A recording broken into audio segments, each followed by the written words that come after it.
Okay, so in this session, I'm going to just give a very brief introduction to the National Bat Monitoring Programme and the different surveys we run, but obviously with a particular focus on the roost count, because obviously the aim of this session is to really help you get started with counting bats at church roosts. And I will include some species identification as well, so you can have a go at identifying the bats at your churches. If you're not able to do that, that's fine. You can still do counts without a bat detector or identification skills, but we can actually loan you a device to record the sounds your bats are making, and then we should be able to identify them from that. Okay, so starting off with why monitor bats. Well, there is evidence of long-term declines, quite patchy evidence, it has to be said. Obviously, because bats are nocturnal, it's been very difficult for them to be studied on a wide scale until relatively recent years, when the technology has come along, the bat detectors, and a much larger network has grown of volunteers going out and monitoring bats. So since about the mid-90s, things changed, and there were many bat groups around the UK, and it's a good time to set up the National Bat Monitoring Programme. But before then, it's quite patchy evidence. So we can see that some species, their ranges decreased quite dramatically, such as the horseshoe bats. Some very large roosts declined, hibernation sites declined. And there's quite a lot of anecdotal evidence about lots of bats being seen in locations where you don't see so many bats nowadays. But they're a really important part of our ecosystem, part of the food chain, keeping insect populations under control. And they're really good indicators of biodiversity and environmental quality. But really, one of the key reasons we should monitor bats is because the pressures they face are due to human activities. So we really have an obligation to see how bats are faring and the causes of declines and what we can do about it. So the National Bat Monitoring Programme was established in 1996 with the aims of producing annual species population trends for a range of our UK bat species, identify any rapid declines to inform conservation action, and identify reasons behind population changes and influence UK environmental policy. And in fact, the trends we produce are part of the government's official statistics. So they are used by governments to inform policy, well, in theory anyway, but certainly the data are there for that purpose. And since 1996, more than 3,500 volunteers have taken part in the programme. So that's really impressive for what you think might be quite a niche group of animals. But it really is a testament to the amazing conservation volunteering kind of tradition we have here in the UK. And certainly for bats, it's probably unmatched in most parts of the world. And this program has really been an inspiration to similar programs around the world. The great thing about NBMP surveys is that absolutely anyone can take part. So we have the sunrise survey, which is suitable for everyone, including absolute beginners. The roost count, which we'll focus on this evening. And then anyone who knows of a roost they can count can take part in this. Then we've got a couple of bat detector surveys, which involve walking along mapped out routes with a bat detector to monitor the bat activity year after year. So this is the waterway survey and the field survey.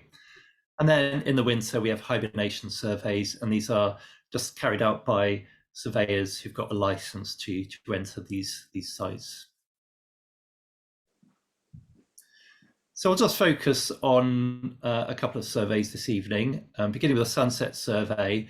And I'll touch on this again a bit later on, because this can in fact be a really good thing to do before doing your roost count, if you're not sure exactly where the bats are roosting within the church or where they're emerging at night. So the sunset survey you can do in any time from April to September. You simply watch from your garden, window, balcony, local park, just anywhere you choose. And you're simply recording any bat sightings and also any other nocturnal animals you spot. So it's perfect for complete beginners. You don't need any previous experience or special equipment. And anyone who would like to find bats in their area and new roosts in their area. And if you spot bats swarming, you found the roost, which sounds simple, but the challenging bit is bats do their swarming at dawn when they return to the roost. So you have to actually get up an hour before sunrise to do that bit, to actually look for the bats swarming. But it's really the best way of spotting exactly where bats are going in and out of a building. And particularly for larger buildings such as churches, which could have lots of potential places for the bats to go in and out. And it could be quite challenging to spot where the bats are emerging when you go along at dusk. But if you go along just before dawn, you'll see them all kind of swarming around the roost entrance before they go back in. So here's a video of some dawn swarming. You can see the bats are just flying around the apex of the roof. And they keep kind of aiming towards the apex where there is a gap under under a tile. And at the end, you'll see one of the bats go in to the roost.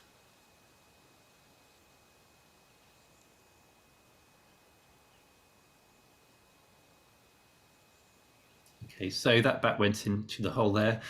And this then tells you exactly where to stand, which point of the building to watch when you do your evening emergence count. So that might not be necessary, but it can be really helpful. And for the roost count, as I mentioned, you need to know what roost you can count. So it could be your own property. Well, obviously we're talking about churches here, so it could be a church that you're involved with, or you're just a member of the congregation. But of course, although we're focusing on church for this session, you can also do this survey at your own property if you've got bats in your house or at your place of work. And out of 3,254 roosts counted to date for the NBMP, 177 have been churches. It's a good number, but it'd be great to get some more. And the survey basically involves 2 evening counts of bats emerging. It's mostly in June, so for most species the counts are in June, but for lesser horseshoe bats it starts in late May, and greater horseshoe bats is in July, and it's all to do with their birth periods and when it's the best time to count. And you can count any species, but there are 7 species where we have enough data to enable species population trends to be produced. So it's these 7 species: greater horseshoe bat, lesser horseshoe bat, Natterer's bat, common pipistrelle, soprano pipistrelle, serotine, and brown long-eared bat. Most of these have a strong association with churches.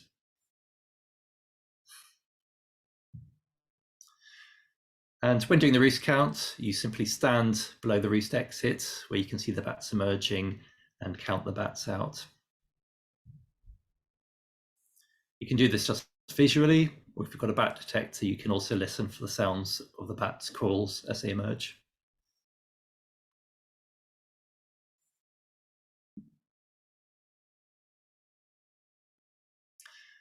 Okay, so that's just a very brief introduction on what we're going to be going to a lot more detail on a bit later in this session.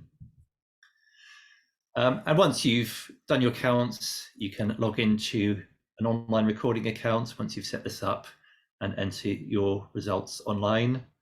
But if you prefer, you can just send a paper form in the post to us and we will input the data. And with the online recording account, you can view up-to-date summaries of the data you've entered. So for each roost, you can actually see a bar chart of the peak counts for each year, alongside the UK trend for that species. And you can also download all the data that you've submitted in the past. So you've got complete access and ownership of your data. I have one quick question for you, Philip. Yeah, that's fine. can you only do a roost count when you know the bat species roosting in your building or church? No, you can actually start counting as soon as you know there are bats, and we can work out the species later on. So you can do counts. As you'll see in a moment, I'll show you some information about the different species that have been recorded at churches in the NBMP, and some of them are at the moment only recorded as bat species, but it's really useful to start the counting, and then we can help you work out what the species are. So we could loan you, hopefully after this session you'll have some skills for identifying species yourself, but if you don't feel hugely confident, we can loan you a bat detector which will just record the sounds of the bats as they emerge, and if you send it back to us, we can then look at the recordings and identify the species for you. But in this session, I'm going to arm you with some of the skills to have a go at identifying the bats yourselves. Okay, so here we've got a couple of results from the National Bat Monitoring Programme.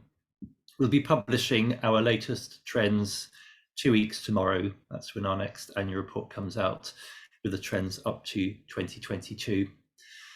And based on the results up to last year's reports, a few species, such as common pipistrelle, are showing statistically significant increases from NBMP surveys, whereas other species, such as the Benton's bat, are not showing signs of recovery, but at least appear to have stable populations. So we're not seeing them recover to what were likely much higher populations in the past, but it's stable, which is better than declining. But we would like to see the numbers going up again for some of these species. And even species like common pipistrelle, where we're seeing an increasing trend, it's likely that they haven't reached historic levels yet. So from, say, 100 years ago, before we think there were the really major declines in bat populations. So these recoveries are encouraging, but they probably have a way to go before they get back to their historic levels. We need a lot more data to produce more trends, more robust trends for all the species. So the more roosts that can be counted, the better. And this more data will also enable us to look at how bats are faring at regional levels as well as the UK level. And you can help by taking part in surveys in your local area. Okay, so these are the 18 bat species that are considered to be resident in the UK. 17 of which are known to breed. It's just the greater mouse-eared bat, which we don't think breeds, for the simple fact that for about the last 20 years or so, there's only been one known individual in the UK, which always returns to the same hibernation site. And this winter just gone, excitingly, a second greater mouse-eared bat turned up, but sadly, they're both males. So based on this evidence, we don't think there's going to be breeding yet, but who knows, there might be some others in the area which we just haven't discovered yet. But all these other species are certainly more established as breeding species, but some do have quite restricted distributions, and we will look at the distribution of the various species a bit later on. So these are the species that have been monitored in churches for the NBMP. So the most commonly recorded species in churches, certainly in the National Bat Monitoring Programme, is Natterer's bat. But you can see the second category is bat species unknown. And I think actually most of those will be from churches that were part of the Bats in Churches project and have now been added to the National Bat Monitoring Programme, possibly with some counts last year, but I think most of them, the first counts will happen this year. But it's been a really amazing result. We've had lots of churches get kind of moved into the NBMP as a result of the project. So that's a brilliant result. And as you can see, a lot of these still need the species identified, but you can go straight ahead with the counts, as just mentioned. But we'll do our best to help you identify the species this year if you're not able to do it yourselves. Then soprano pipistrelle is the next most commonly recorded species in churches in the NBMP, followed by lesser horseshoe bat, brown-longed bat, common pipistrelle. There's quite a few where it's just been identified to pipistrelle species, but hasn't been identified to which pipistrelle. Then there's serotine, and then a number of species which have only rarely been recorded in churches monitored as part of the NBMP. Okay, so let's look at how we identify these species. Okay, I'm sure everyone knows about echolocation, but I will just give a very brief summary just to make sure we're all on the same page. There's a famous saying, blind as a bat, which is not at all true. In fact, this cartoon here would imply that bats are blind, but that is not true. But certainly it indicates the importance of their hearing. And they use their hearing to navigate around in the dark. And what they're doing is they're emitting extremely high frequency, by which we mean high pitched calls, which are mostly above our hearing range. So they are ultrasonic. And they are listening for the echoes. So these high pitched calls bouncing off objects around them. And the time between the call and the returning echo indicates the distance to an object. And this is echolocation. They can also tell the size of the object, how it's moving. Horseshoe bats can even identify different species of insects by the frequency of their wing beats. So they can get a lot of really detailed information from echolocation. Unfortunately, most bats are echolocating pretty much all the time when they're flying around. And this means we can eavesdrop on their calls by switching on a bat detector, which will either bring the calls into the audible range or enable us to record the calls to look at on a computer later on. So there are these 5 different bat detector systems. So if you've got a bat detector, it will use at least one of these different systems. We'll mainly focus on heterodyne detectors. These are the tunable detectors where you can actually just listen to the calls live as they are happening in the field and get some simple clues to help you identify the species. If you want to make recordings of the bat calls to then identify using computer software, you need to use a broadband detector system. And there are 4 general different systems which are shown here. So actually, to start with, can we just in chat, could everybody indicate if they've used a bat detector before? Because it'd be just useful to know kind of, how many of you are complete beginners and how many of you have had a bit of experience.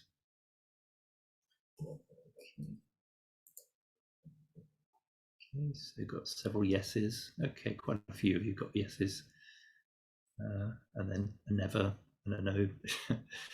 Okay, so most of you have got some experience, but actually I'm seeing several of you have got no experience as well.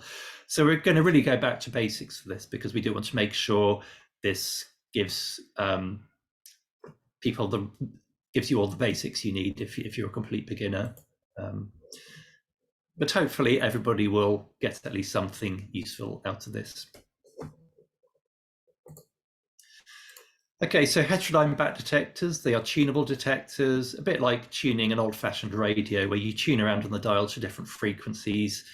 But instead of tuning to a different radio station, you are tuning into the different frequencies at which bats pitch their echolocation calls. And it converts the ultrasonic squeaks that bats are producing into audible clicks, smacks, and warbles. And you can certainly hear some quite striking differences between different species, which is really helpful.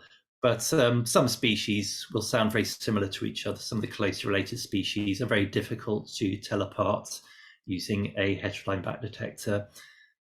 So you just need to be aware of some of the limitations. But they're very simple and rewarding to use. And identifying different species does take some practice, but the basics are quite easy to learn. Broadband detectors, they're designed for making recordings for computer analysis, but you can usually listen to the sounds as well. So they'll usually have some way of listening to the sounds as well as recording them.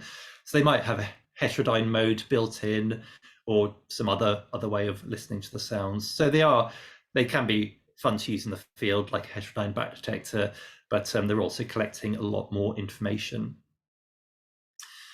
And some of these detectors do automated species identification. A very popular one is the Echometer Touch, which is shown here. It's that red device down at the bottom, which you plug into your mobile phone, your smartphone, and download an app, and it turns your smartphone into a bat detector.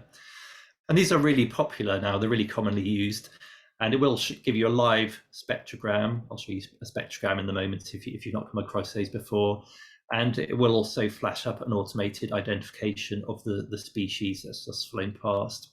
And often it will get it right, but sometimes it will get it wrong as well. So it's important to have some species identification skills to assess whether the identification seems plausible. But the great thing is with these detectors, you can make a recording and then you can actually send it to an expert just to sort of kind of verify what species has been recorded. Okay, do you have any questions at this stage, Alison?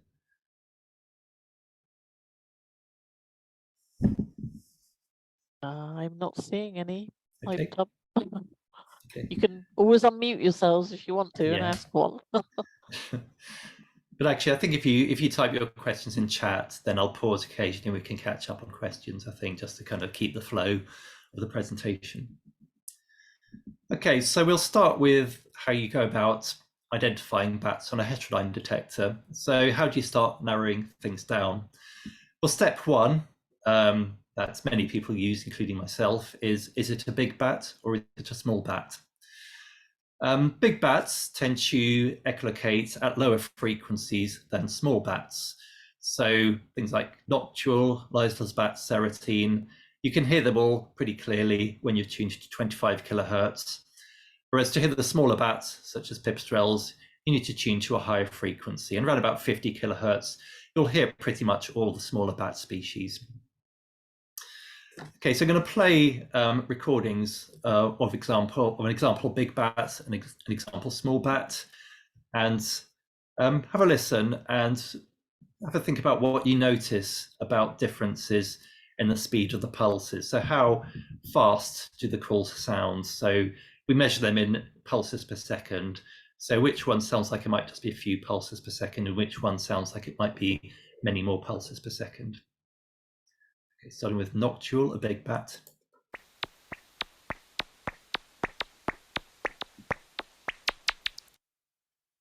Okay, play that again.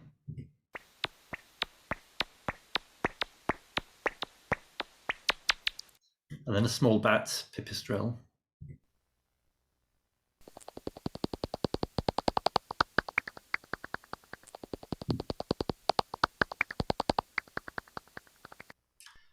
Okay, so hopefully it's pretty clear, but if you could just type into chat which one you think has the faster repetition rate.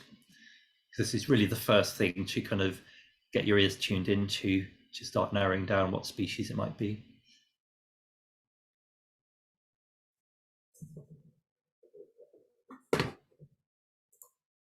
Yeah, everyone's putting pip. Yes, the smaller bats tend to have a faster call repetition rate. Okay, so the big bat calls tend to have a slow repetition rate, 3 to 4 pulses per second. The smaller bat calls tend to have a faster repetition rate, 9 or more pulses per second.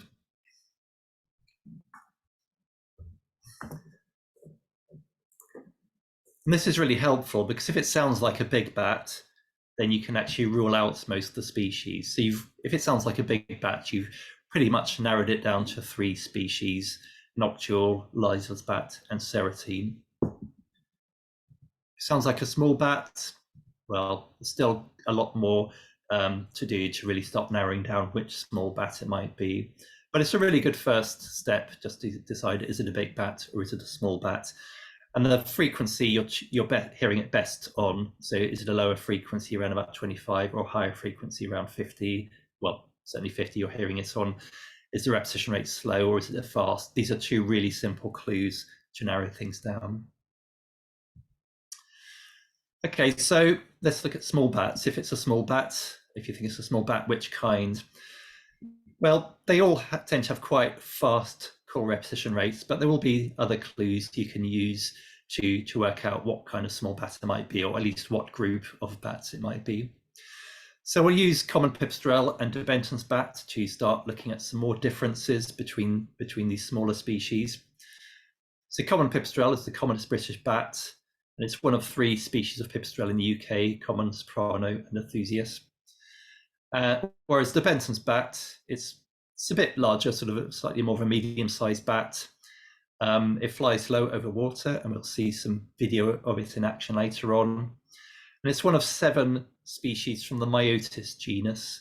So a genus, I'm sure you will all know, is a group of closely related animals.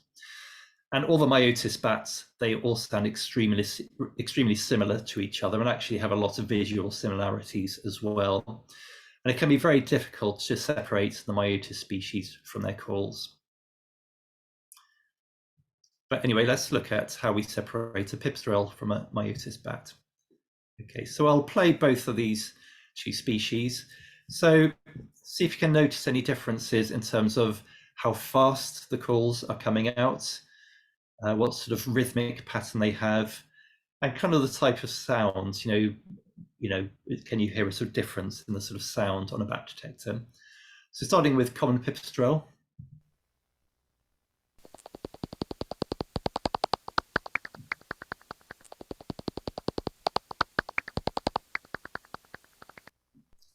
Play it again.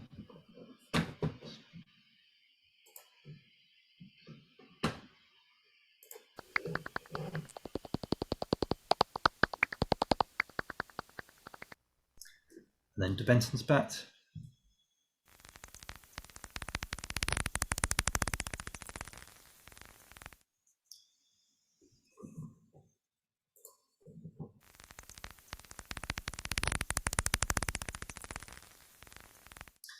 Okay, so which species would you say has the faster call repetition rate? Just type in chat.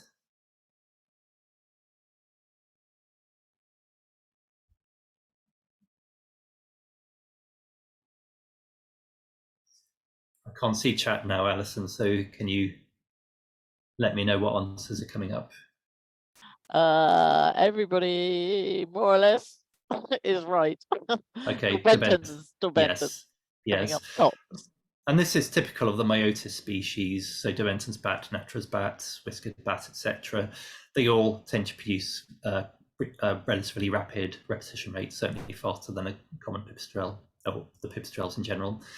And then what about the rhythm? So I'll play them again. Can you hear any difference in the rhythm of these calls? So one is more irregular, one is more regular in rhythm.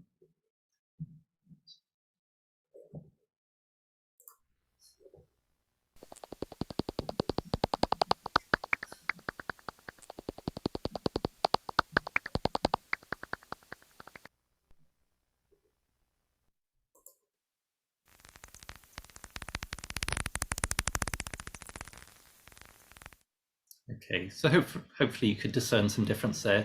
So which species would you say had the more irregular rhythm? One of them just a bit more syncopated, where the other one is a bit more regular.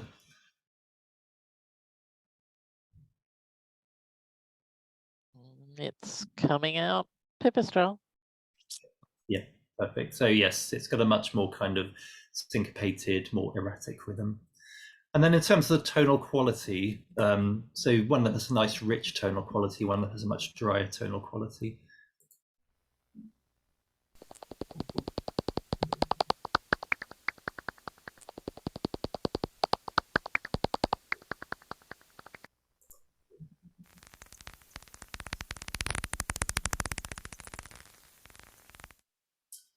Okay, so yeah, which one would you say had the sort of richer tonal quality there?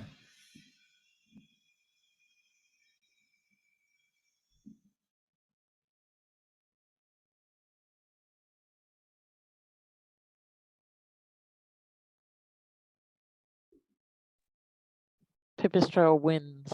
Yeah, okay. I mean, I'm sure many of you are familiar with these species, but hopefully those of you who are completely new to it were able to hear these differences as well. So yeah, these are the differences. After the session, I will, as well as the recording, we will share a PDF of the slides as well, so you can use that for reference. So as a general rule, pipistrelle, so the big bats have a slower repetition rate than pipistrelle, whereas the myotis species have a faster repetition rate than the pipistrelle. Similarly, so let's play them. So that's pipistrelle.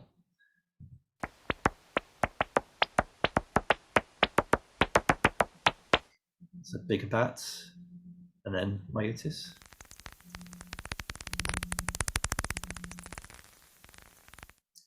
And also, pipistrelle is somewhat medium in terms of the richness of the tonal quality. So the bigger bats tend to have a much more resonant sounding calls, whereas the myotis species have much drier clicks. And of course, what we're talking about here is not what their actual calls sound like when they produce them, it's what they sound like coming out of a heterodyne bat detector. So the great thing is pipistrelles are by far the most commonly encountered species. So we get really, really familiar with the sound of their calls on a heterodyne bat detector.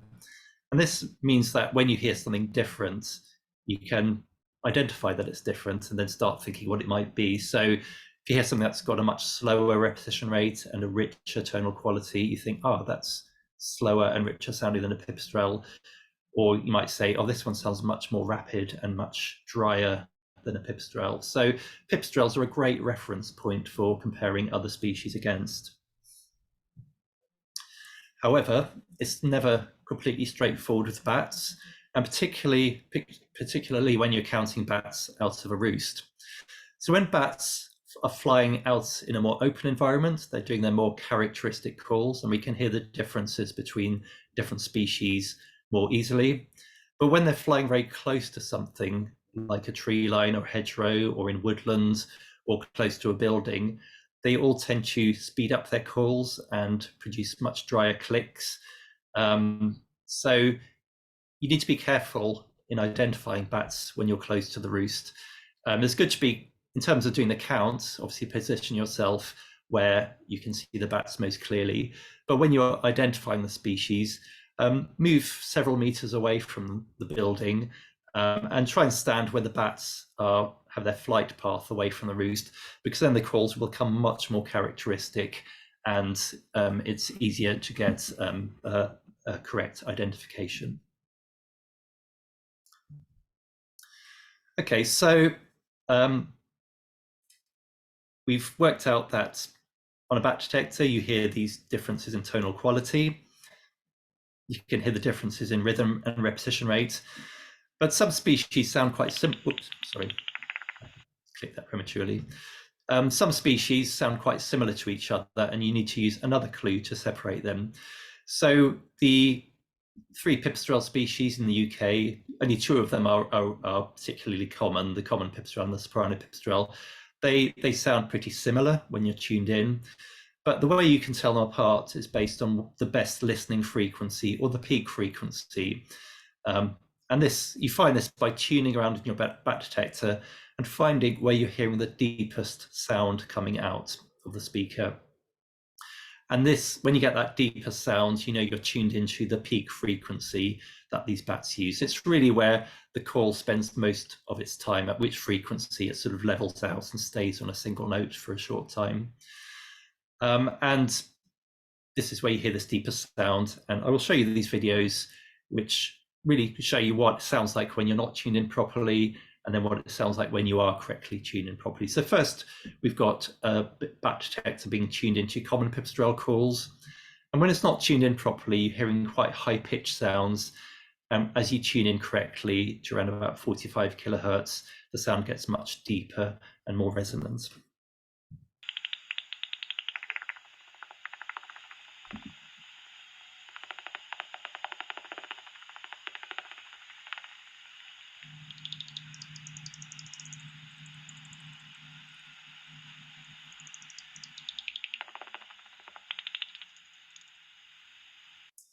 So with tuning around, it seemed like the peak frequency is maybe about 46, I think, in this case. It can vary a little bit. That's where you got the deepest sound coming out of the detector. When you were higher up, it sounded, well, you were just getting sort of dry clicks with which sound also have a higher pitch sound in them. And when you tune below, you just hear a higher pitch sound as well. So when you're hearing this higher pitch sound, you're not tuning properly. It sounds a bit sort of tinny sounding. Let's play that again. So you need to just find where you're getting that deepest pitch coming out of the detector.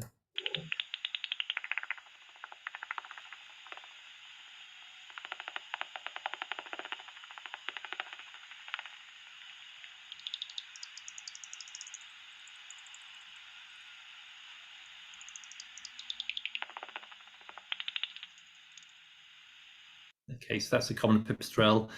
And just the same as soprano pipistrelle, except you'll find the deepest note coming out at about 55 kilohertz. I mean, it can vary from that, but most typically it's about 55.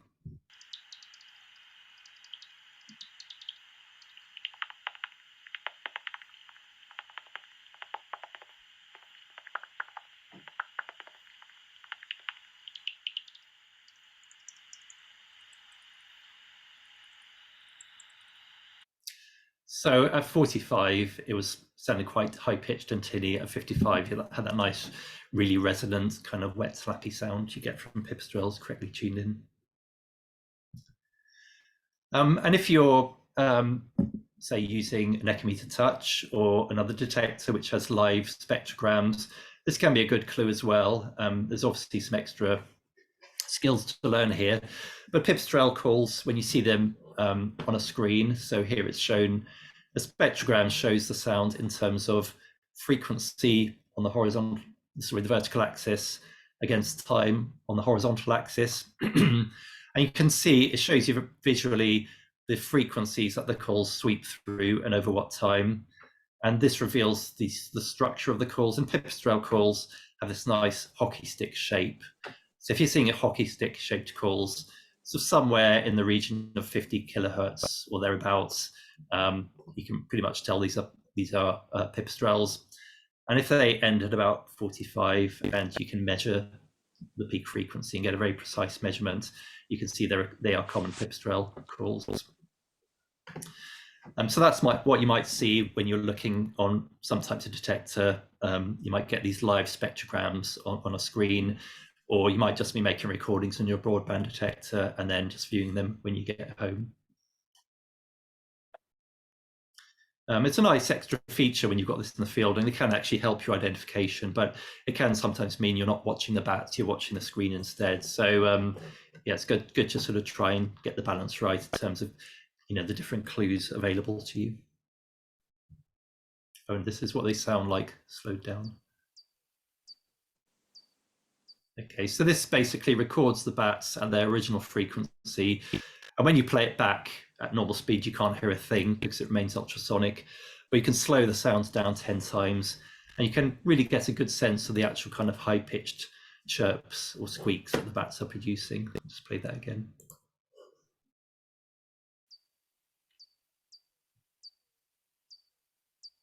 So if you imagine that 10 times faster, 10 times higher pitched, that's exactly the kinds of sounds that bats are producing.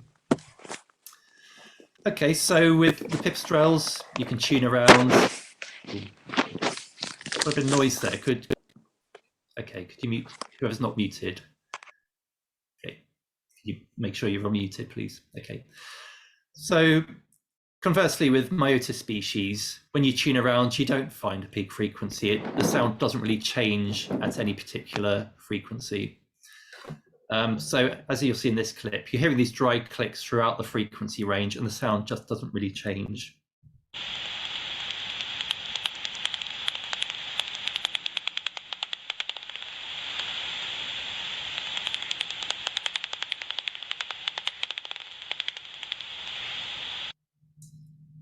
And also you kind of hear the sounds through quite a wide frequency range with Myotis species. That's another good clue.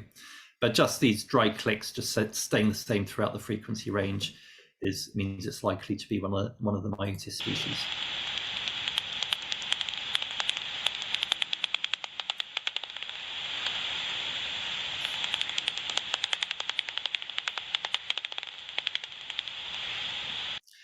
And in most cases, Myotis species is as close as you can get to a confident identification, because actually separating out the species is usually challenging, if not impossible.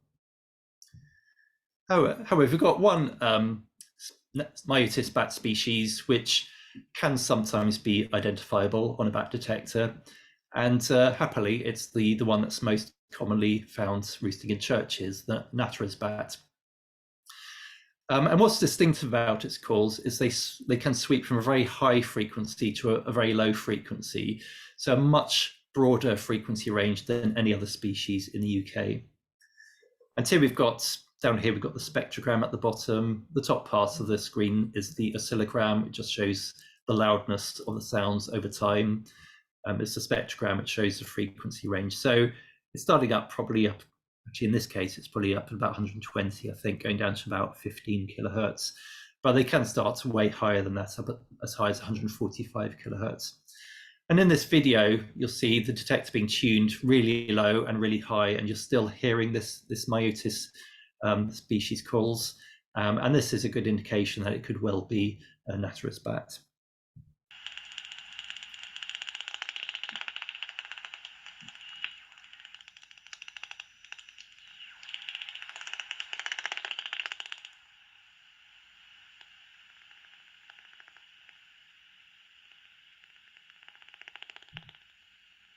Yeah, so as high as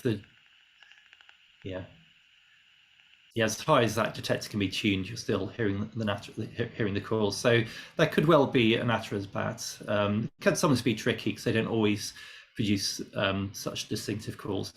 But the sounds you get from Natterer's bat calls, it's very crackly. So you get this really crackly sound. And with a bit of experience, you can perhaps distinguish that from some of the other Myotis species on a heterodyne bat detector. So it's hard to be entirely sure, but that could be suggestive of Natterer's bat.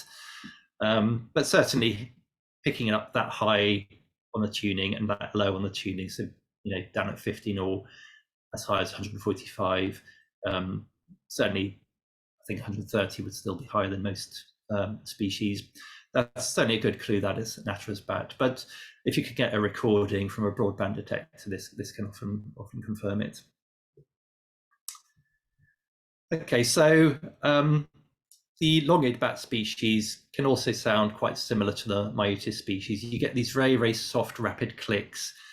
They're much, much softer typically. I say they're usually very soft, rapid clicks. Occasionally, brown long-eared bats can do very loud, slow calls, which belies their nickname of being a whispering bat. But most typically, you're hearing very, very soft calls, and you have to be very close to the bat to pick them up.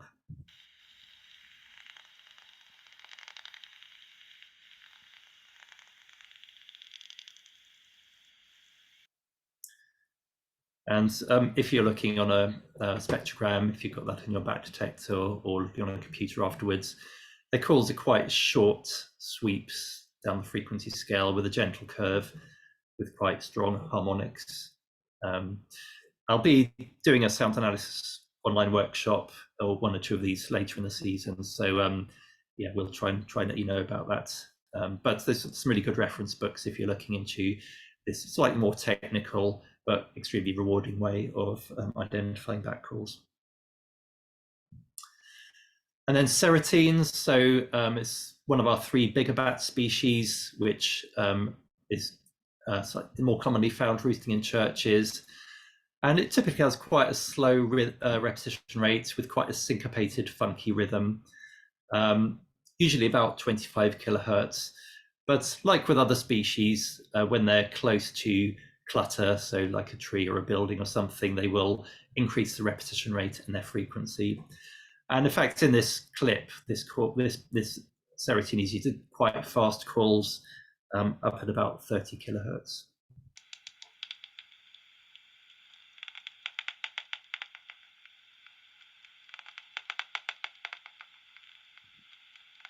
But you're still getting that quite syncopated repetition rate. It's sort of, got a nice sort of rhythm to it. And then finally, two just really unmistakable species, which are probably the easiest bats to identify to species level, because the sounds they make are so distinctive, and there's no overlap at all between the frequencies used by the two species that occur in the UK. So we'll start with greater horseshoe bats, which is in the top video, which is best heard when you're tuned to about 80 kilohertz.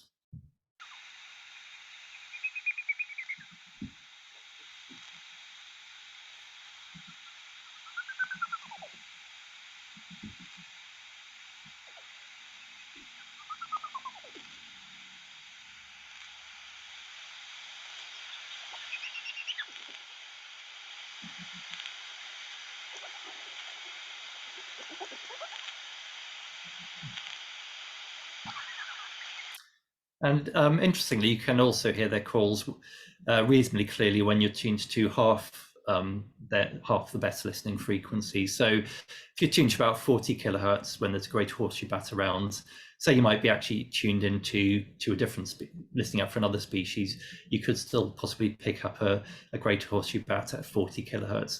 But the best tuning is 80. And then for lesser horseshoe bats, their calls are much higher, and the best tuning is 110 kilohertz, but you can also hear them at 55.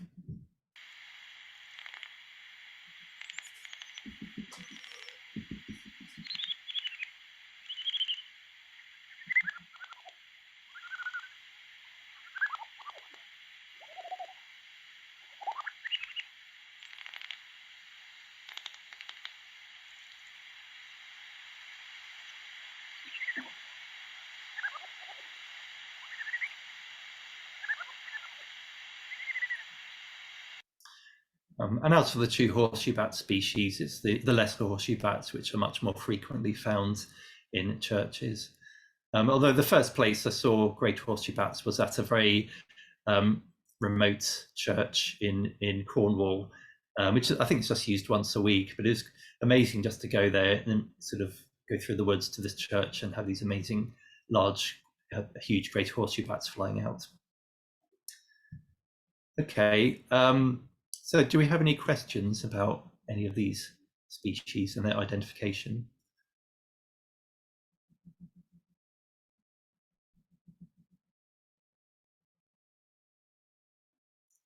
One question is, what time of day, dawn or sunset, is ideal to identify bats, or doesn't it matter? Doesn't matter at all. They'll be do the same kind of, they'll be echolocating in the same way. You'll get the same sort of visual clues. We'll come into visual clues shortly. So it really makes no difference.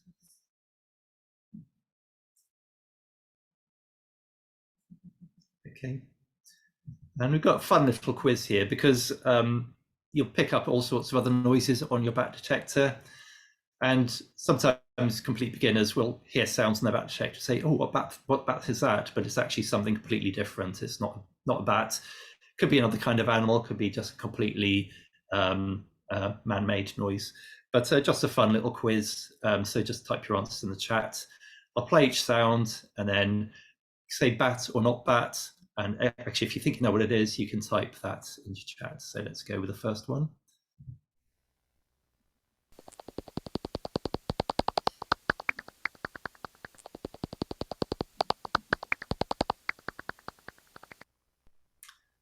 Okay, so just quickly jot your answers in the chat, and Alison, if you could tell me what the verdict is. Bat. Yeah. And some are even daring to go further and say it's a pip.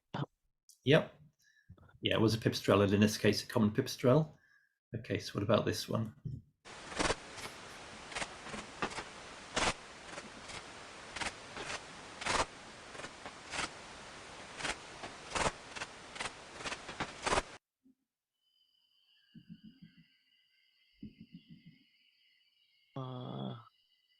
Not bat. Okay. Anyone know what it is? I'm going to say cricket. I don't know. Cricket. Yeah. What can you name the species of cricket? No. They are quite distinctive. I mean, certainly further north you won't hear these bush crickets as much, but certainly as you get towards late summer, they're they're making a lot of noise. And this one was actually dark bush cricket. It does these just short bursts of sound, whereas other ones do much faster kind of stridulation. Okay. Alien is creeping in as a wild card, by the way. Alien, okay. We might have Alien coming up, but yeah, we'll see.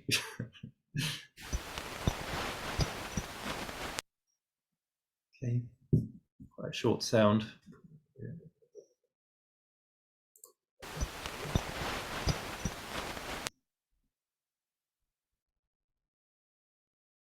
That's not bad by the look of it. And there's either suggestions it's keys or walking. Yeah, I mean, it's pretty much just a metallic jangling. Okay, and the next one.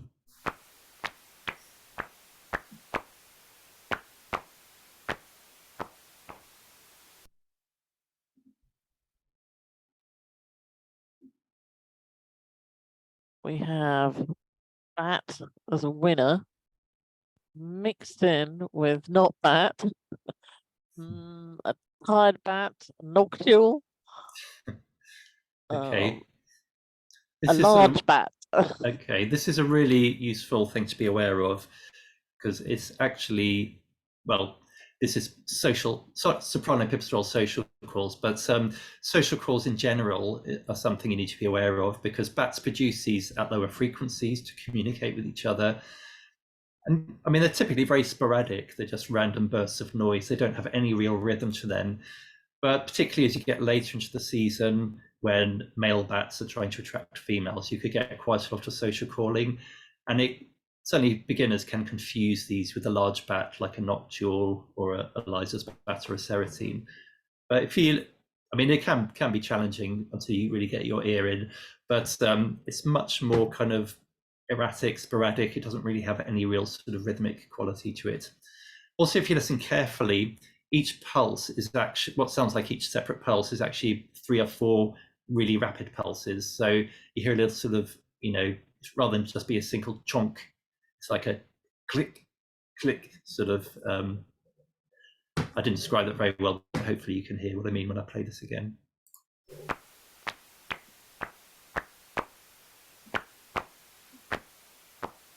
This is like if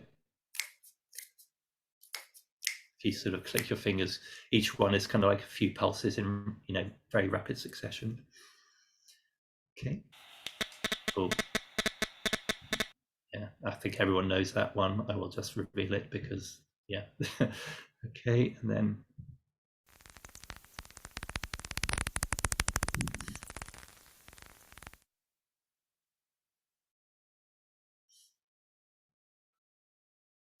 Bat, bat, bat, bat, bat, Yeah. bat every time. Yeah, it's one we've all heard already, de Benton's bat.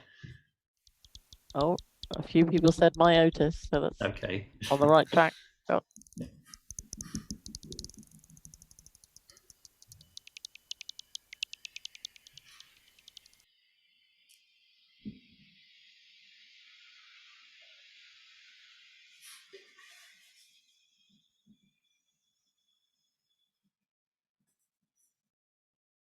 Okay, what are we getting?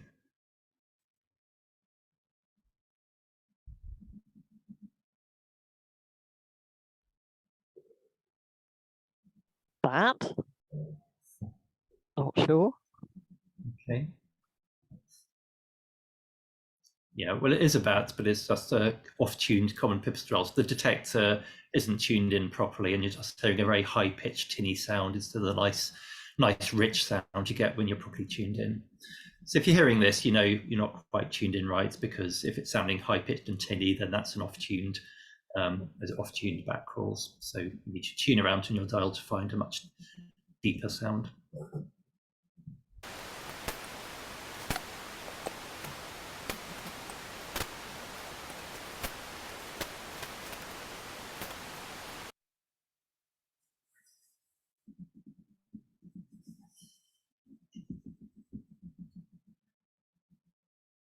And that's coming up not bad.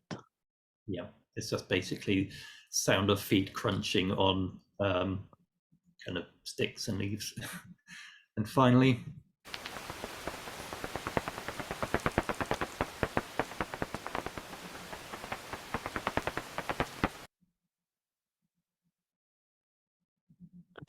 A dancing bat.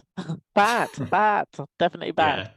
yeah, it's one of my favorite species. Barbastelle does a lovely sort of syncopated sound down at about 32 kilohertz. Okay, so so having gone through the audio clues, which we get using bat detectors, it's really important to use our eyes as well. I mean, obviously we can't always see the bats clearly because it's night, but there's lots of really useful visual clues which can really help identify the bats in addition to the audio clues. So flight pattern, size, the kind of outline or profile of the bat, and the habitat it's in, and how it's using the habitat. Okay, so with pipistrelle species, I want to talk a bit about their range, as promised. So common and sporadic pipistrelle are found pretty much throughout the whole of the UK. There might just be one or two gaps where there might be a lack of records rather than a lack of bats. Their flight pattern, they tend to fly quite low over our heads. I do notice actually, as it starts to get dark, they're sort of flying around the tops of the trees. Sorry, before it starts to get properly dark, they're flying around the top of the trees, and as it gets darker, they come lower, and they'll be kind of flying right over our heads or even flitting past our faces. Lots of twists and turns. They're very sort of what's the word I can't, maneuverable flight. And then they've got sort of moderately broad wings, but not quite as broad as some of the other species we're going to look at. And then just to recap on the sounds they make. So you've got the nice sort of rich, wet, slappy sounds when you're tuned in correctly.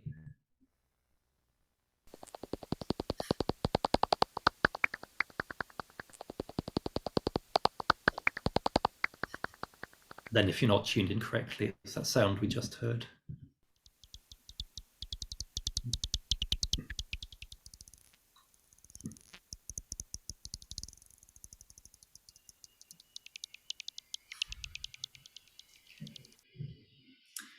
And here we've got some footage of pipistrelles just doing their magic.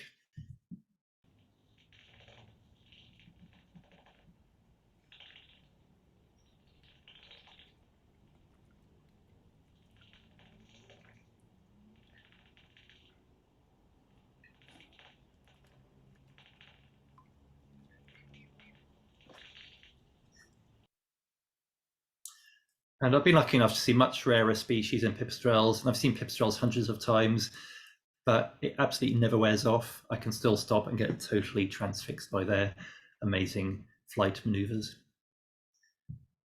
Okay, and then look at big bat, Ceratine. So this has got a much more restricted distribution, so largely confined to southern England and Wales, and flight pattern, in fact, it's often described as being like a large pipistrelle. It's got very maneuverable flight. One thing I forgot to say about the pipistrelles, they particularly like flying along edge habitats. So they fly back and forth along tree lines, hedgerows, but will sometimes fly out in the open as well. And ceratines often do the same thing. They often hug the vegetation, and they can even glean insects off leaves. So they actually catch insects off the leaves as well as insects in flight. But they can also do very maneuverable flight in the open, doing tight twists and turns like a pipistrelle.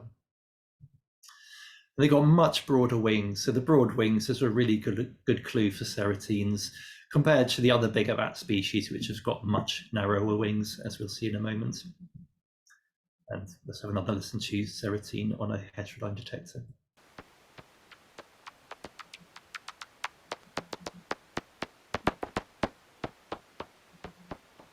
Yeah, so it's this lovely syncopated sound. Noctule is pretty much the same size as a ceratine. Both of them, the body is about the length of the palm of my hand. Noctule has got, well, first of all, it's got a wider distribution, going up into just into Scotland, actually, yeah, sort of maybe up to sort of mid-Scotland. Flight pattern is very different from Ceratine. It flies high in the open, kind of in straight lines high above the treetops, and then will do steep sweeps after its prey. And also the wing shape is very, very different, and it's really one of the best clues for separating noctule and Ceratine. They've just got completely different wing shapes. Noctules, they've got long, narrow wings. And they're best heard with the detector tuned down to about 19 kilohertz, and they do a nice sort of chip chop kind of call at a slow repetition rate.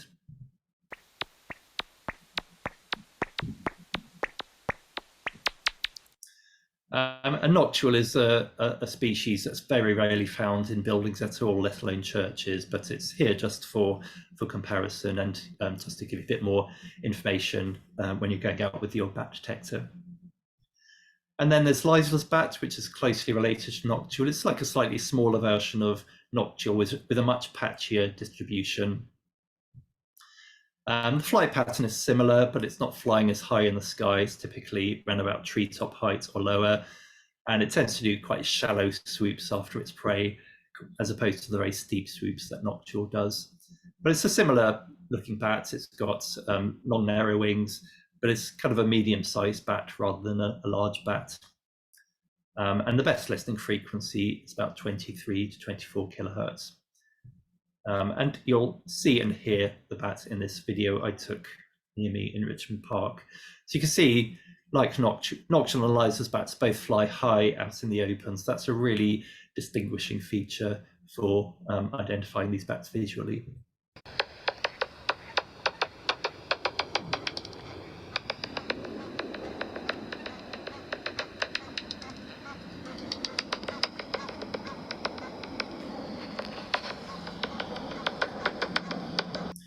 And while Leisel's bat is relatively commonly found in buildings, it uses buildings as well as trees, it's not really a bat that's really associated with churches. I'm sure it could turn up, but I think it's quite scarce, quite a rare user of churches. Whereas Natterer's bat is certainly one of the top species to use churches. It's got a widespread distribution, a bit patchy in places, but through much of the UK, the species can be found. It's strongly associated with more wooded habitats. It's got a maneuverable flight pattern, so it can be flying out in the open or probably more typically hugging the trees. And like the Ceratine, it's a gleaner, so it'll be taking taking insects off leaves as well as catching them in flight. And also, like the Ceratine and other gleaners, it's got very broad wings, which gives it the ability of much more maneuverable flight. And we're going to see some amazing footage in a moment of just what it can do with these broad wings. And as we saw earlier, it's got a very broad frequency range on a bat detector. It can be heard through a very wide range of frequencies.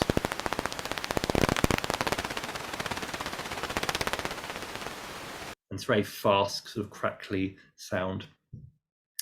So here's this amazing clip from the BBC series Life of Mammals. And you can see how the gleaning bats have the ability to kind of really hover and take their time to catch an insect, or in this case, a non-insect, in fact, a spider off a web. And then another Myotis species, the Benton's bat, again, very widespread distribution. The flight pattern is really the best way to identify this bat, by the way it skims low over water, which obviously isn't very helpful when identifying bats flying out of a roost. It's got, again, relatively broad wings, and it sounds pretty similar to the other Myotis species. And we'll hear, actually, I think, you see there.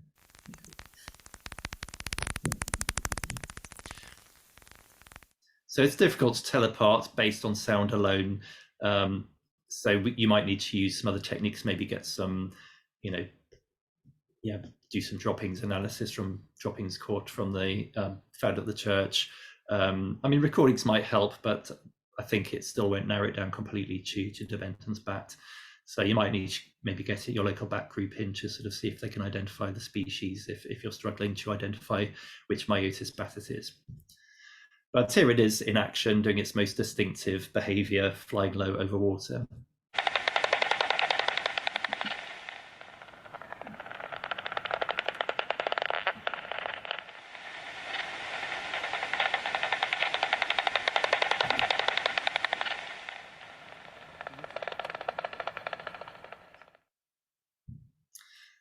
And then brown-longed bat, again, widespread species, but kind of restricted to areas of darkness and woodland. It's a species that really avoids lighting. Again, very maneuverable flight pattern as you get from these very broad-winged species, which can do very maneuverable hovering flight. And typically, the sort of best listening frequency varies, but typically around about 35 kilohertz.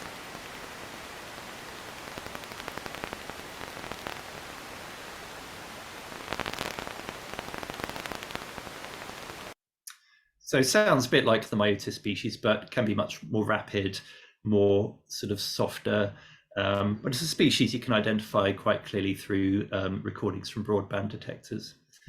And here another wonderful clip just showing a broad-winged gleaning species in action. You can really see how they can actually hover in flight.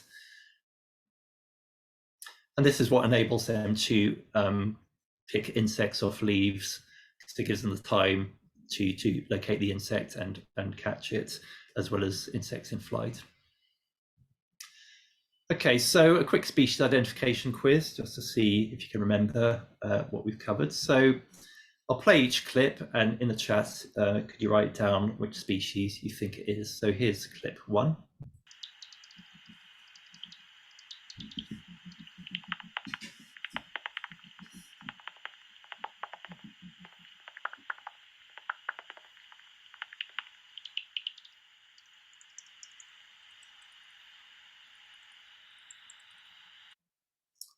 Okay, so are we getting any answers?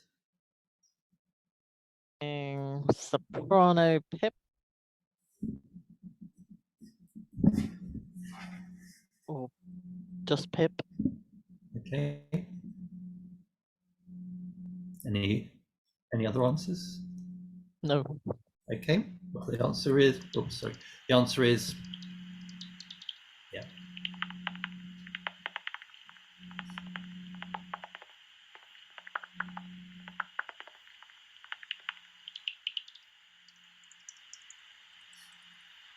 So you're getting the deepest, most resonant sound at about 55, but they can vary quite a bit. So they could go down to the low 50s, but they can you can sometimes even find the peak frequency as high as 63, 64 kilohertz if it's flying in a more sort of enclosed space.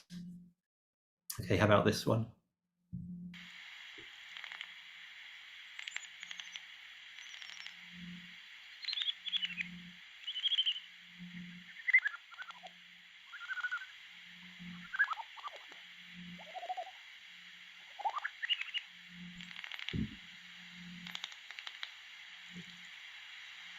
That's pretty as much as you need to know. So what answers are we getting for this one? We're getting horseshoe and we're getting lesser horseshoe. Okay. The answer is lesser horseshoe. So the peak frequency was up at about 110, 111, whereas greater horseshoe sounds pretty much the same, but you find the best listening frequency or the peak frequency at about 80 kilohertz. Okay, what about this one?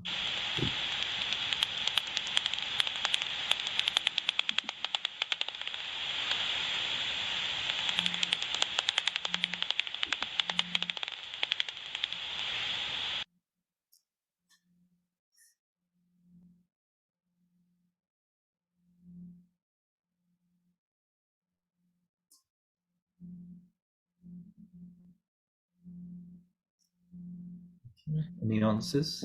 We're getting people thinking. Okay. No answers for a while, chewing on it. Okay. Dorbenton and Myotis.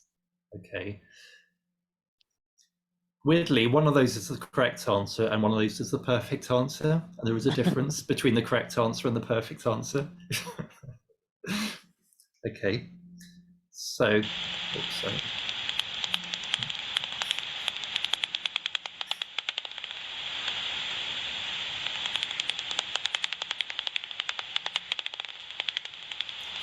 So yeah, so the perfect answer is really Myotis species, because you, just based on listening, you can't really tell which Myotis species it is. But when the recording was made, the bat was seen skimming low over the water, so it was in fact a Benton's bat. But in truth, you wouldn't be able to say that for certain just by listening on the bat detector. Okay, and then how about this one?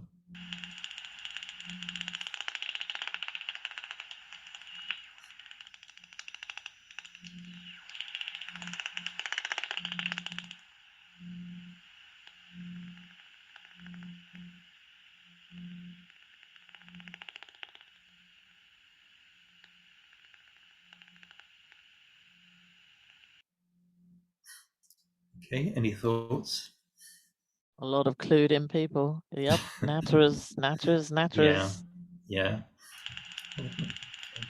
The light keeps playing it again, but anyway. Yeah, so again, you could definitely say it's a Myotis species.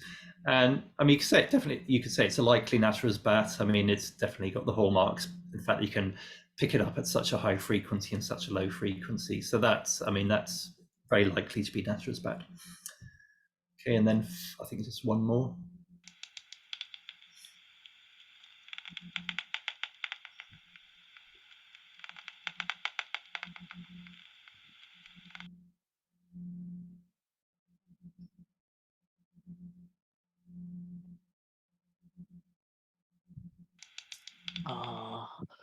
Only one person is sticking their neck out. Brown long-eared or very long-eared. Oh no, fact, now Serotines come in now as well, so okay, another brown long-eared. So. okay. Yeah, it is tricky, facts, because these species they do have a lot of overlap, but this was actually Serotine. I mean, it's tricky because it was in a bit more of a cluttered environment, so it had sped up its calls a bit. So it does get more challenging, but yes, it had that sort of rhythmic quality of a Serotine, slightly more richer tonal quality than you would get from a long-eared bat. Yes, so I mean it's tricky, but whoever got Serotine, well done. But certainly long-eared, there's definitely room for confusion there, I think. But generally, in some cases they could sound a bit like that, but generally they would be this sort of kind of very rapid, almost purring sounds, most typically when they're emerging from a roost. Okay, so the final 15 minutes we'll look at carrying out your roost count. So as mentioned, there was one quick question. Okay, sorry, quick question. We may as well do it now before we move on. I have a bat roost in the church porch, and I'm wondering whether I need to put the static monitor in the church or actually in the porch. There is a set of curtains and a door between the church and the porch. Yeah, I mean, the static monitor, I mean, when the bat's flying around inside the porch, you're going to get quite, the calls are going to be less characteristic of, what the bat is usually like when it's flying out in the open.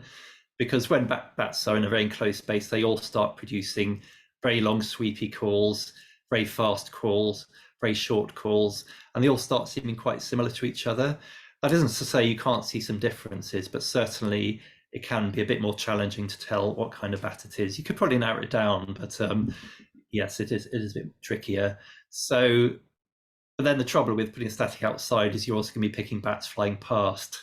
So I don't know, maybe going along at dusk and just actually watching the bats flying out, and actually just getting some recordings on a detector while it's flying out and seeing, okay, this was definitely this bat flying out at this time, the bats that were in the porch, and sort of check the timing and then look at the recordings from that time. I think that might be your best bet.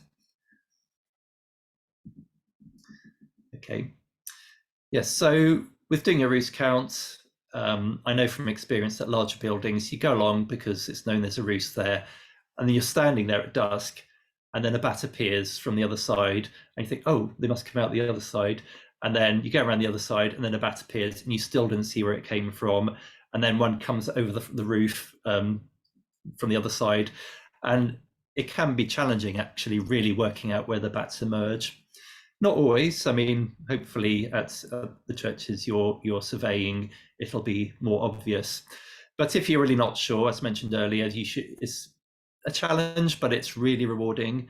Just go along an hour before sunrise, and as the starts getting a bit lighter, you will start seeing some amazing activity as the bats return. You get some amazing swarming behavior, and can really watch where the bats go back in, and you think, aha, that's where I need to stand and look when I'm doing my evening emergence count. In fact, it's worth getting up for just to see this amazing spectacle.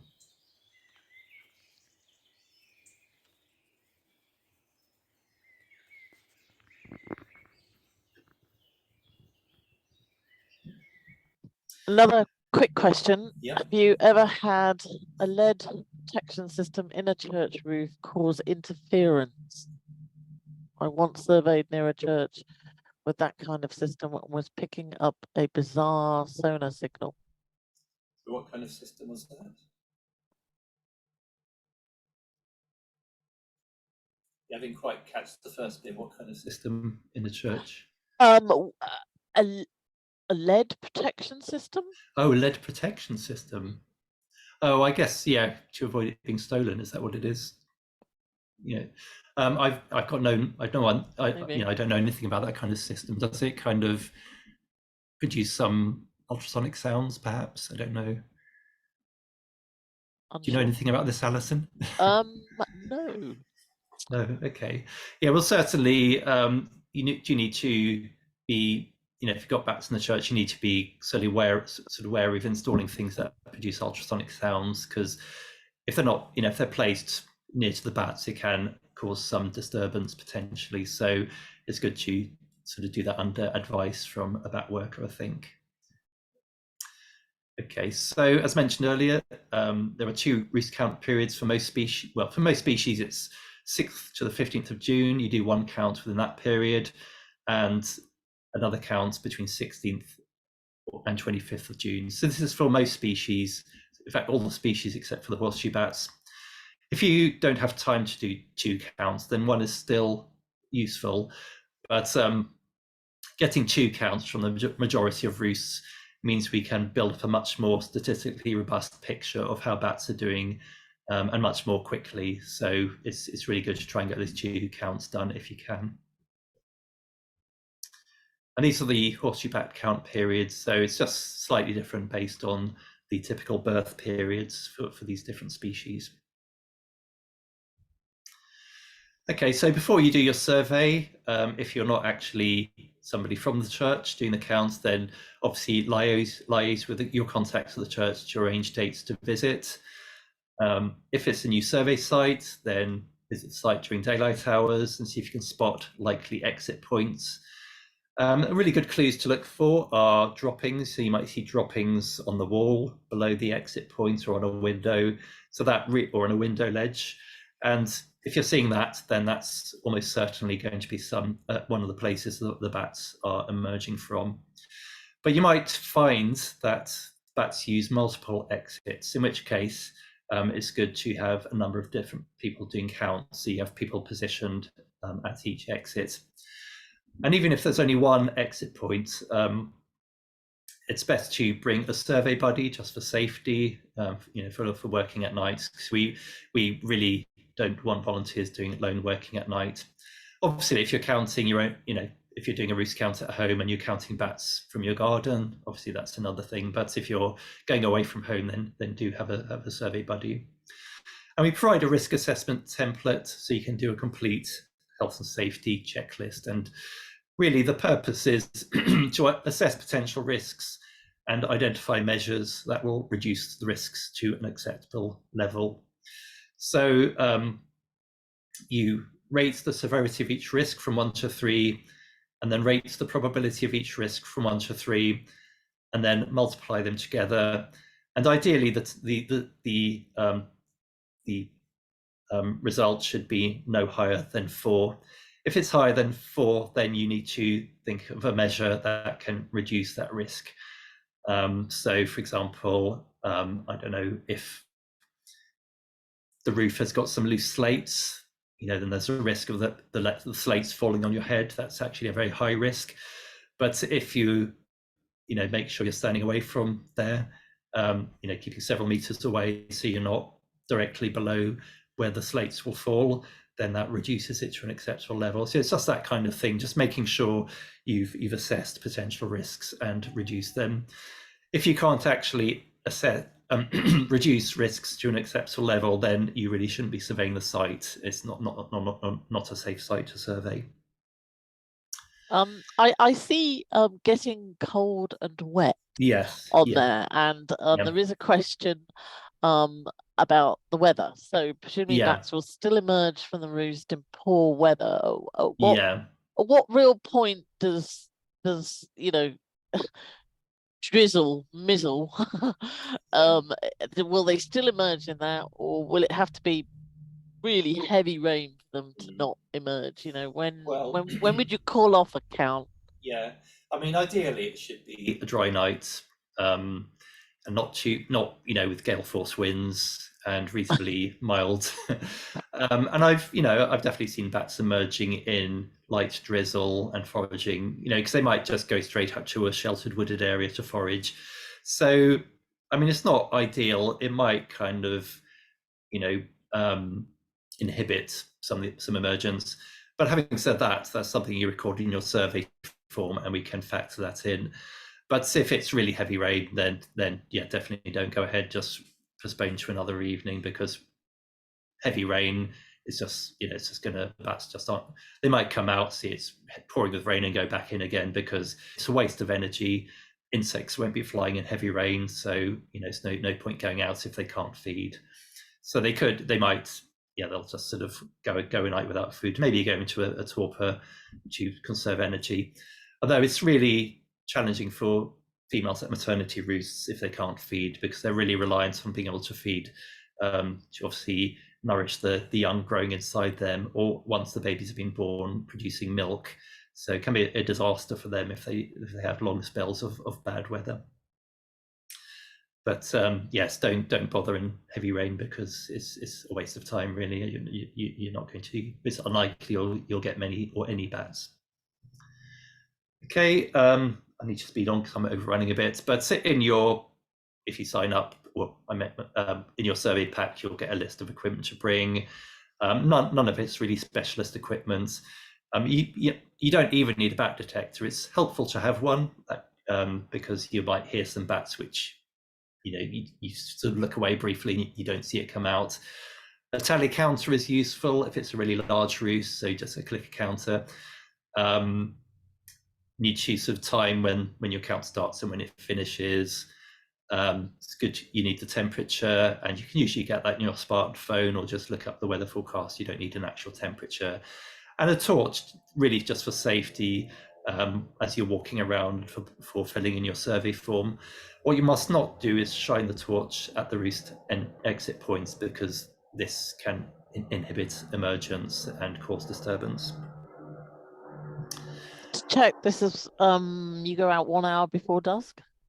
Or actually, that's coming up in a moment. Okay. Yeah. In fact, that's this slide, in fact. There you go. There you go. Yeah, so that's the question. So be in place to begin your count 15 minutes before sunset. Even though pipistrelles, for example, typically emerge 20 minutes after sunset, I've arrived at sunset and they're already starting to come out. You've missed the first few. So be in place 15 minutes before sunset. But with later emerging species like horseshoe bats, myotis species, long-eared bats, then get there at sunset. You might have to wait half an hour or so before anything happens. You could get discouraged, but then eventually things will hopefully happen. And position yourself where you can see the bats emerge. So ideally silhouetted against the sky or a pale wall, perhaps. And as mentioned before, if there are multiple exits, then have people positioned to count the different exits, and then just total up your counts. And at the start, you note down the temperature and weather conditions and the time you get the first bat emerging. And using a bat detector, there are suggested tunings here, and you'll find this all on the survey instructions. And in fact, while you're waiting for the bats to emerge, if you've got a bat detector, then tune down to around 20 to 25 kilohertz, and you might even hear them chattering in the roost. And this is as they're sort of limbering up, getting ready to emerge.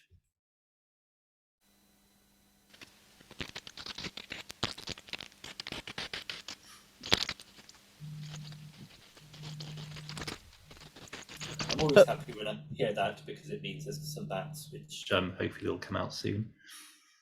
But you don't have to own a detector or have a detector in order to do the count. No, exactly. Right. You can do it completely visually, but we can loan out bat detectors, tally counters. What else do we do? High-vis jackets, one or two other bits and bobs. I think after this session, we'll email everybody with some useful links. So we've got an equipment request form on our website, and various other things you'll find useful. Okay, so we've seen this clip before. So you start when the first bat emerges, note down the time and start keeping a tally. Sometimes bats emerge individually. Sometimes you might get lots at once, so you need to really remain alert. They can keep you on your toes. And if you see any go back in, you count the number going back in, and then you deduct that from the number coming out, just to make sure you're not double counting a bat that goes back in and then comes out again. And then at the end, you record how long the count took, and starting with the first emergence, and your reason for ending the count. So the 4 rules for deciding when to finish. So the survey is completed, and that's defined as there being no bats for 10 minutes. You might think there's still 1 or 2 bats still in there, but if you just follow this rule, it's very standardized, then you'll have got pretty much most of the bats coming out. Of course, if you get 1 bat at the start and then there's nothing for 10 minutes, which can happen, you get 1 pioneer bat which emerges long before all the others, then obviously don't stop then. Wait until you've had the main emergence before you use the 10-minute rule. Sometimes it just gets too dark to see what's going on, so you can just stop there and record that was your reason. Or if it gets confusing with lots of bats going in and out, then stop then, or if the weather deteriorates. So you fill this all in on the back of the survey form.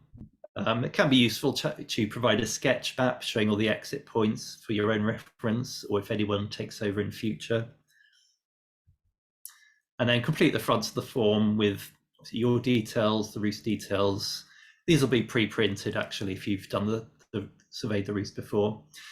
And this tick box is about sharing data. So we share data on the NBN Atlas. This is an online database of biological records from lots and lots of different recording schemes. And so it's really useful to have the data on there because it means the records can be used to inform planning and development, or other conservation issues, or research, or even just for the public to see what species occur around them. And for the public, they can only see the records at 1 kilometer resolution, so they can just see what occurs within their local area. But people who want to use more detailed information for informing conservation or research, they can request higher resolution grid references. So basically, you tick kind of what you think is appropriate. Are you happy for the records to be shared at 1 kilometer resolution for the public? It won't say the name of the site or the address, it'll just give the grid reference. Or is it a really sensitive site where you really don't want the risk of people coming along and, basically you don't want to disturb people at the site, where there's been an issue before, or there's something really sensitive about the roost itself. But usually that shouldn't be an issue with public buildings like churches. And then with more detailed requests, are you happy for it to be at 100 meter resolution or even 10 meter resolution? Or in either case, do you not want the records to be shared? Okay, then submit your data online. So there's a link on the survey form, and you just go to the website and log in, and you can see your site and add your counts. Or if you prefer, you can just send the printed form back to us to our free post address. Okay, so that's pretty much in a nutshell. I've only overrun by 3 minutes, which is quite good going for me. We'll share these various links with you afterwards, but do we have any final questions before we finish? Well, from me, just to be clear, the roost count is any bats roosting in a church, Yes, or does it yeah. have to be a maternity colony, or does it not have to be? Well, I think it's still useful. Yeah, it's useful even if it's not a maternity colony. Okay. I mean, sometimes there's quite a few roosts we've got where people only ever record a few bats coming out. So it might just be non-breeding females or might be males. And this is still all useful, really useful information. But it's probably the maternity colonies that give us the best picture of how bats are faring from year to year. But all roosts are interesting and worth recording because, you know, it's just great to have those records, and yeah, there's so much we can do with that information.